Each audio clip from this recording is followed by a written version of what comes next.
Oi pessoas, tudo bom com vocês? Tive uma pausa de uma semana aqui nos vídeos, por quê? Porque eu tava focada no feriado. Desde abril, eu só tava pensando nesse feriado e não trabalhei, quer dizer, trabalhei nas escolas, né? Mas aqui dentro de casa, não me dediquei para esse canal, mas agora estou de volta. Estou de volta porque uma das muitas coisas de Carol é morrer de saudade de dar aula de literatura. Ai, daí eu fico perseguindo as profs de literatura lá do Olindo. Fico dizendo, o que você tá trabalhando? Ah, não quer que eu grave um vídeo? Se precisar de alguma coisa, tu me chama. Ah, eu tenho material sobre isso. Na última quarta-feira, invadi a sala da prof de português e projeto de vida, que ela tava falando da Anne Frank, já me meti, ai, coitada, me aturar. Então, eu estou morrendo de saudade disso. E também, uma das muitas coisas de Carol é adorar dar aula sobre o romantismo.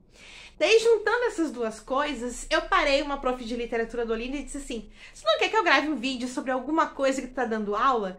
E ela, eu tô trabalhando no romantismo, vou trabalhar as 3 gerações. Então, eis-me aqui para falar das 3 gerações da poesia do romantismo brasileiro. A minha esperança é que ela use na sala? Talvez, mas é só para eu ter uma desculpa de falar sobre esse assunto e quem sabe alguém de vocês aí não gosta e não se interessa, né? Então, gente, o romantismo brasileiro, eu já falei um pouquinho sobre ele no vídeo sobre a Moreninha. E também falei um pouquinho da 2ª geração no vídeo sobre os poetas que escreviam sobre a morte e tal. Tudo eu vou deixando aqui, nunca sei em qual lado, acho que é desse, para vocês poderem ver esses vídeos depois. E além de depois de ver esses vídeos, já deixa uma curtida nessa professora de literatura carente que tá aqui querendo chamar atenção, querendo dizer assim, ai gente, venham aqui ver como é que eu dou aula sobre esse assunto, deixa uma curtidinha aqui pra já me deixar feliz. O romantismo foi uma escola de literatura aqui do Brasil que é tipo quase a primeira escola que de fato foi brasileira. Porque a gente sempre copiava um pouquinho, principalmente da França, né? Mas foi no romantismo que os escritores brasileiros começaram a dar cara do Brasil, ou porque aparentemente seria a cara do Brasil, para suas obras. E nós temos uma galera que escrevia na época do romantismo, e por isso a gente estuda tudo divididinho. A gente estuda primeiro as 3 gerações da poesia romântica, depois a gente estuda os romances românticos. Daí a gente estuda 1ª geração, 2ª geração, 3ª geração, depois estuda os romances por cada escritor. Para não dar uma confusão na cabeça da gente, que é muita gente. E como era muita coisa, eu me organizava para falar em cada geração, falar de um poeta específico, tanto que por mais que tenha sido Gonçalves de Magalhães, que tenha escrito o primeiro livro de poesias românticas do Brasil, que é Suspiros Poéticos e Saudades, eu não falava dele, eu falava do Gonçalves Dias, como representante da 1ª geração. Na 2ª geração, eu falava sobre meu marido, Álvares Azevedo, meu preferido, e da 3ª geração eu sempre falava do Castro Alves, que eu acho que são os mais icônicos. De repente, algumas outras profs que talvez estejam me assistindo aqui, deixem nos comentários. Me contem se vocês escolhem esses mesmos poetas, se vocês trabalham mais de um poeta por geração, contem aqui nos comentários. Gente, eu vou começar então na ordem, tá? A 1ª geração chamou geração indianista ou nacionalista, justamente porque falava sobre os indígenas, sobre o Brasil, sobre a pátria. Por que eram esses assuntos? O Brasil tinha acabado de ficar independente e os poetas da 1ª geração meio que pensaram assim, bom, nós estamos independentes aqui, né? A gente tem que se dar conta que nós somos um povo, somos o povo brasileiro. Nós temos que ter orgulho do nosso país. O que tem no nosso país pra gente ter orgulho? Cri, cri. Ah, tem a natureza maravilhosa do Brasil. Temos aí o nosso cavaleiro medieval, que são os indígenas, né? E daí eles foram para esse lado, foram falar das belezas naturais e da história dos indígenas, como que a gente que tem assim a descendência indígena, cada um de nós temos um pouquinho do sangue indígena, temos que nos orgulhar e tal. E aí eu falo do Gonçalves Dias porque ele é um dos caras que escreveu o poema que persegue a vida de todos os estudantes brasileiros há milhões de anos, que é Canção do Exílio. Que não dá para sair da escola sem a gente ter escutado pelo menos uma vez Minha terra tem palmeiras onde canta o sabiá. As aves que aqui gorjeiam não gorjeiam como lá. A grande coisa é que Gonçalves Dias foi estudar em Portugal, mas a família não era aquela riqueza, assim, que ele podia vir nas férias e tal. Então ele foi para Portugal e o tempo inteiro da faculdade ele teve que ficar lá. Nesse meio tempo o pai dele faleceu, ele não pôde voltar para enterro e tal, então ele se sentia exilado, como se ele tivesse sido expulso do país. E ele então escreve a Canção do Exílio para demonstrar toda essa saudade que ele sente da pátria, que ele tanto ama e tanto dá orgulho para ele. Ainda bem que Gonçalves Dias não tá aqui, né, gente? Mas enfim, Gonçalves Dias escreve a Canção do Exílio e é muito fácil entender ela. A Canção do Exílio, quando ele fala: minha terra tem palmeiras onde canto sabiá, as aves que aqui gorjeiam, aqui é Portugal. Não gorjeiam como lá é o Brasil. Então, gorjear, gente, é cantar. Então, os passarinhos que cantam aqui no Brasil cantam muito melhor dos que cantam lá em Portugal. Então, esse é, assim, o exagero da poesia nacionalista brasileira, né? Não tem muita coisa para elogiar, então nós vamos fazer o quê? Vamos falar que a natureza é bonita, né? Além dessa coisa assim de ser indianista, porque falava do índio, ser nacionalista, porque falava do amor à pátria, a gente também tem a saudade da pátria, como eu falei para vocês, que é o caso do Gonçalves Dias, a religiosidade. Então, muitos dos poemas da primeira geração tratam Deus, tanto que nós temos "Não permita, Deus, que eu morra sem que eu volte para lá", na Canção do Exílio. E também temos o amor impossível. A primeira geração não escapa desse sentimento de amor impossível, de que eu amo e sofro, como tudo que aconteceu aí na época do romantismo. E é claro que eu vou ler para vocês a Canção do Exílio, porque a gente vai ter que passar por isso junto, né, gente? Se preparem, então. Muita emoção no coração e vamos lá. Minha terra tem palmeiras onde canto o sabiá. As aves que aqui gorjeiam, não gorjeiam como lá. Nosso céu tem mais estrelas, nossas várzeas têm mais flores, nossos bosques têm mais vida, nossa vida mais amores. Em cismar sozinho à noite, mais prazer encontro eu lá. Minha terra tem palmeiras onde canto o sabiá. Minha terra tem primores que tais não encontro eu cá. Em cismar sozinho à noite, mais prazer encontro eu lá. Minha terra tem palmeiras onde canto o sabiá. Não permita, Deus, que eu morra sem que eu volte para lá, sem que desfrute dos primores que não encontro por cá, sem que ainda viste as palmeiras onde canto o sabiá. Hein, gente? Viram que tem o lá e o cá para rimar com o sabiá? E lembra sempre, o lá é o Brasil e o cá é Portugal, porque esse homem aqui estava sofrendo de saudade lá. Neste momento da minha vida, eu adoraria estar lá em Portugal ou qualquer outro país europeu, morrendo de saudade do Brasil e escrevendo uma canção do exílio também. Eu adoraria passar por esse sofrimento. Vocês perceberam? Mas a segunda estrofe a gente já viu em algum outro lugar, né? Vou repetir para vocês. Nosso céu tem mais estrelas, nossas várzeas têm mais flores, nossos bosques têm mais vida, nossa vida mais amores. Sim! Vemos isso no hino nacional. Diz que, não tenho certeza, que foi inspirado aqui nessa estrofezinha da Canção do Exílio, que pegaram daqui e botaram no hino nacional, para ver a importância deste poema. Então, Gonçalves Dias é o principal representante da primeira geração indianista ou nacionalista. Daí vamos para a segunda geração, que é a minha preferida. A segunda geração, chamada Mal do Século, porque todos os poetas sofriam de tuberculose, que era o mal do século. E eram todos, o mais velho, gente, que meu marido, Álvares de Azevedo, morreu com 21 anos. Todos os outros morreram antes dos 21 anos. Então era um bando de adolescente, como talvez você que está me assistindo aí, um bando de adolescente, aquele sofrimento, aquele drama da adolescência, né? Ó, os meus braços são maiores que minhas pernas, tô cheio de espinha, tô no sofrimento, né? O amor da minha vida, daí pra que eu não é mais, briguei com o amiguinho, acho que nunca mais vou falar com o amiguinho. Todos esses exageros maravilhosos que fazem parte da adolescência. O mal do século é uma geração que não tá muito preocupada com coisas que não sejam o seu próprio umbigo. A primeira geração está se preocupando com o patriotismo, do tipo, vamos ter orgulho aqui da pátria, que a gente está independente, vamos ser um povo. A terceira geração também está preocupada com uma coisa importante na sociedade, mas a gente vai ver depois.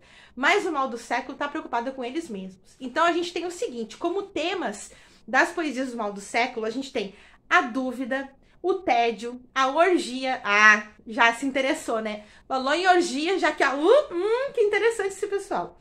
A morte, a infância, o medo do amor e o sofrimento. Mas pensa em sofrimento, tá, gente? Sofre muito. Essa galera tá influenciada pelo Lord Byron, um inglês que também tinha essa coisa, ai, como a gente sofre, o inglês cheio do dinheiro sofrendo, tá, gente? A burguesia sempre incomodando a nossa vida, eles todos sofrendo muito aqui, ai, como eu sofro, tudo cheio de dinheiro, tá? Tudo com dinheiro. Bom, como eu falei, chama mal do século, porque a galera toda morreu de tuberculose, por quê? Cuidava da própria saúde? Não, tava sempre aí nas tavernas, né, gente, que era, né, aí com, né, vou dizer assim, com namoradas pagas, né? Não quero falar a palavra aqui que eu não sei se o YouTube não me derruba, mas entende, né? Aquele lugar que vai pra pagar uma mulher, pra passar a noite com ela. Esse pessoal que passava a noite lá, fumando um ópio, tomando um vinho, se estragando na vida. Então, estou com tuberculose, vou morrer, vou me cuidar? Não, vou me jogar aqui, aproveitar o que ainda me resta de vida. Por que que aqui também fala da infância? A gente tem um poema do Casimiro de Abreu assim, ó. Oh, que saudade que tenho da aurora da minha vida, da minha infância querida que os anos não trazem mais. Então os caras morriam de saudade da infância deles porque eles eram saudáveis. Eles tinham sonhos, eles tinham uma ilusão do futuro. E agora estão tudo aqui uns caras, uns adolescentes que ninguém ama, ninguém quer chegar perto que pega tuberculose e estão prontos para morrer. Então por isso que tem a saudade da infância.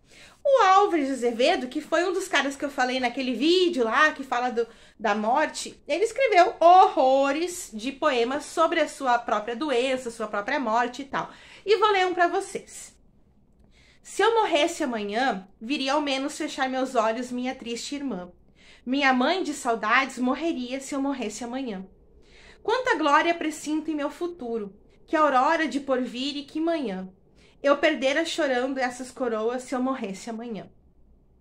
Que sol, que céu azul, que doce nalva, acorda a natureza mais louçã. Não me batera tanto amor no peito se eu morresse amanhã.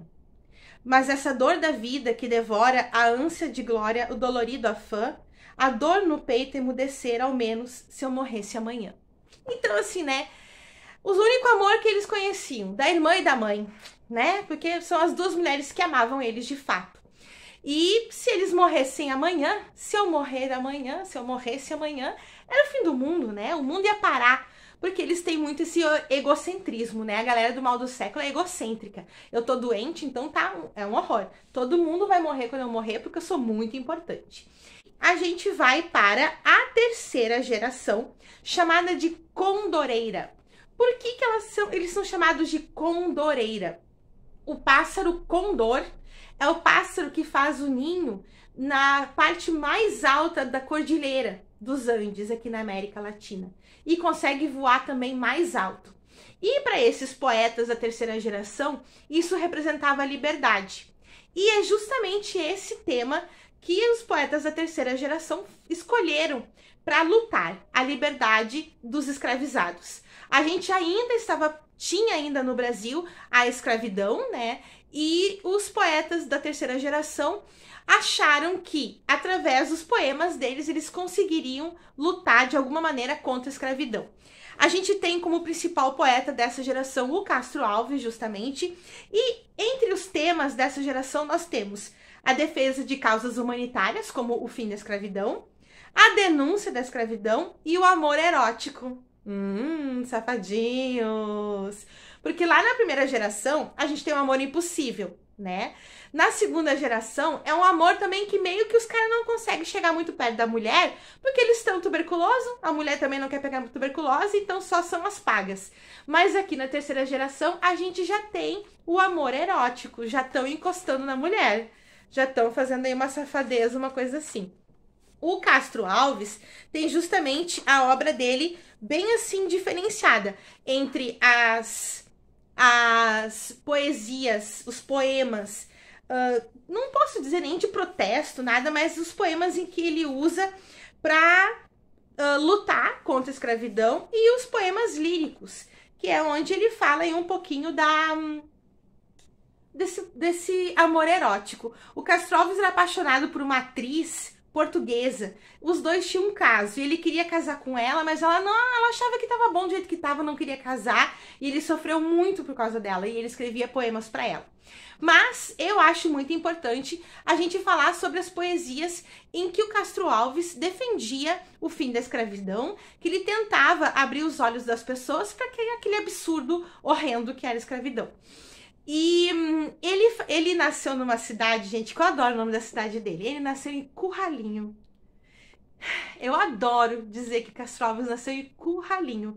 E ele ia pro meio de Curralinho, lá pra praça de Curralinho, e ele ficava falando as poesias dele lá. Porque ele achava que se passasse uma pessoa que prestasse atenção na poesia dele e entendesse aquela injustiça, ele já teria ganho o dia dele, porque assim ele estaria ajudando a abrir os olhos das pessoas para quão errado era a escravidão. Eu vou ler para vocês aqui duas estrofes do poema Vozes da África, do Castro Alves. Deus, ó Deus, onde estás que não respondes? Em que mundo, em que estrela tu te escondes? Embuçado nos céus? Há 2000 anos te mandei meu grito, que embalde desde então corre o infinito. Onde estás, Senhor Deus? Não basta ainda de dor, ó Deus terrível, é pois teu peito eterno exaurível, de vingança e rancor? E que é que eu fiz, Senhor? Que torvo crime eu cometi, jamais que assim me oprime teu Gláudio vingador?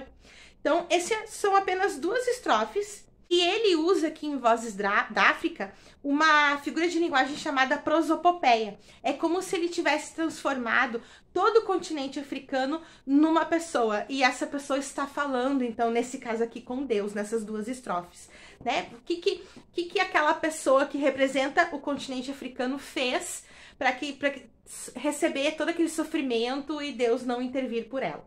Então, essas são as 3 gerações da poesia romântica brasileira. Quis fazer assim muito rápido, muito resumido para não ficar muito chato. Espero que tenha dado para entender. E é muito bacana, gente. Eu falei, a primeira geração, ela defende a ideia de patriotismo. Vamos ter orgulho da nossa pátria. Somos o povo brasileiro. O que vamos fazer pelo nosso país? A terceira geração luta pela libertação dos escravizados.